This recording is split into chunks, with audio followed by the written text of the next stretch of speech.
बुद्ध और रविदास जी मूर्ति का अनावर कार्यक्रम यहाँ के समिति और कमेटी ने जो किया उसके लिए भी तहे दिल से उनका आभार और धन्यवाद व्यक्त करता हूं।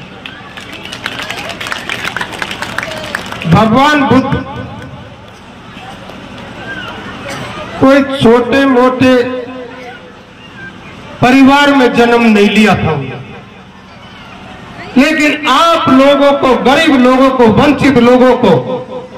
दिशा और जागृति देने के लिए उन्होंने घर त्याग दिया। जन्म से उनका नाम सिद्धार्थ गौतम हुआ करता था और नेपाल में जन्मे थे और शाक्त वंश में थे और शुद्धोधन राजा के पुत्र थे, लेकिन अल्पायु में 29 वर्ष की उम्र में उन्होंने ज्ञान की खोज के लिए अपना घर त्याग दिया और इतनी भक्ति की कि बोध गया में जाकर उनको ज्ञान की जागृति हुई। बोध गया में जाकर ज्ञान की जागृति हुई और ज्ञान की जागृति होने से उनका बुद्ध नाम पड़ा था।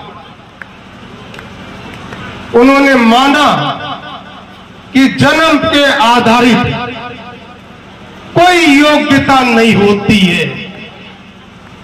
कर्मों के आधार पर योग्यता होती है। और बाबा साहब भी आपको ये दिशा दे के गए, कर्म करोगे ने वही में योग्यता है, कर्म के बिना कुछ भी नहीं है। भाई देवी राम जी ने भी आपको बहुत कुछ सुनाया, उनके उस पर भी आऊंगा मैं।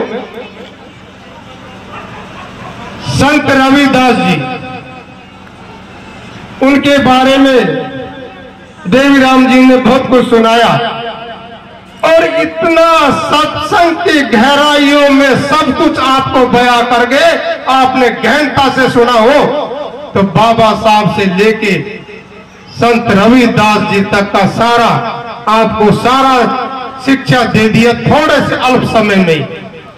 और ये तो बहुत बड़ा सत्संगी है, कभी अवसर मिलेगा तो पूरा सुनेंगे आपका, पूरा सुनेंगे आपका। दिल से धन्यवाद देना चाहती हूँ, क्योंकि ये बहुत बड़ी बात होती है मंच से सारी बात बना, क्योंकि हम चाहे सत्संग घर में सुने चाहे बाहर सुने, पर ऐसा होना चाहिए कि हम जो भावनाएं जो हमारे महापुरुषों ने बताई हैं उनके मार्गदर्शन पे हमको चलना चाहिए। सभी जगह में जाती हूँ मैं, चारों तरफ एक चीज देखती हूँ कि एक बाबा साहब की मूर्ति एक अलग उसमें होती है, मंदिर अलग होता है। पर ये पहला में गांव है